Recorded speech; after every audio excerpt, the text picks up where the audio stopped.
السلام علیکم ورحمۃ اللہ وبرکاتہ۔ آج یہ حدیث پڑھوں گا کہ اہل جنت پر جمعہ کے روز کرم خداوندی، جو جنتی لوگ ہوں گے اللہ تعالیٰ جمعہ کے دن اپنا خاص کرم فرمائے گا۔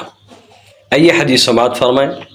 حضرت انس بن مالک رضی اللہ تعالی عنہ سے روایت ہے کہ سیدنا رسول اللہ صلی اللہ علیہ وآلہ وسلم نے ارشاد فرمایا، ان فی الجنت لسوقا یأتونها کل جمعۃ فتہب ریح الشمال فتحسو فی وجوہہم وثیابہم فیزدادون حسنا وجمالا فیرجعون الی اہلیہم وقد ازدادوا حسنا وجمالا فیقول لهم اہلوہم واللہ لقد ازددتم بعدنا حسنا وجمالا فیقولون وانتم واللہ لقد ازددتم بعدنا حسنا وجمالا۔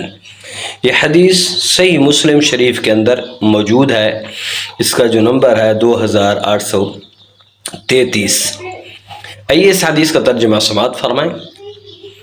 یقیناً جنت میں ایک بازار ہے جس میں جنتی ہر جمعہ کو جائیں گے، شمالی ہوا چلے گی تو ان کے جسموں اور کپڑوں پر کستوری اور دیگر جنتی نعمتیں ڈالے گی تو ان کا حسن و جمال بڑھ جائے گا، وہ بہت خوبصورت ہو جائیں گے۔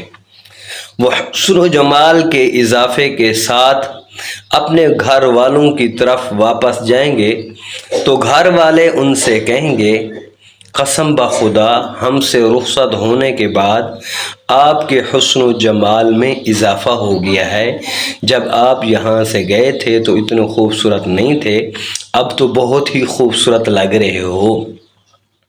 تو وہ جواباً کہیں گے، اللہ تعالیٰ کی قسم ہمارے جانے کے بعد آپ کا بھی حسن و جمال بڑھ گیا ہے، آپ بھی بڑے خوبصورت لگ رہے ہو۔ تو اس لیے اس حدیث سے یہ معلوم ہوا کہ جمعہ کے دن اللہ پاک اپنا خاص کرم فرمائے گا، تو جنتی جو ہوں گے سب کے، چاہے وہ مرد ہوں یا عورتیں ہوں، ان کا ہر جمعے کو حسن و جمال خوبصورتی بڑھ جائے گی۔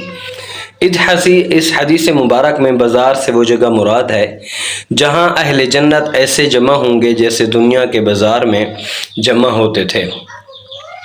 جمعہ سے ہفتہ 7 دنوں کی مقدار مراد ہے، اس لیے کہ وہاں سورج شب و روز نہیں ہوں گے۔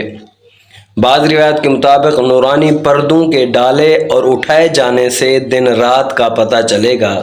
وہاں جنت کا اپنا ہی نظارہ ہوگا، اپنا ہی طریقہ ہوگا، وہاں نہ ہی سورج ہوگی، نہ ہی کوئی گرمی ہوگی، نہ ہی کوئی سردی ہوگی، وہاں کا نظام ہی بہت ہی اچھا اور عمدہ ہوگا۔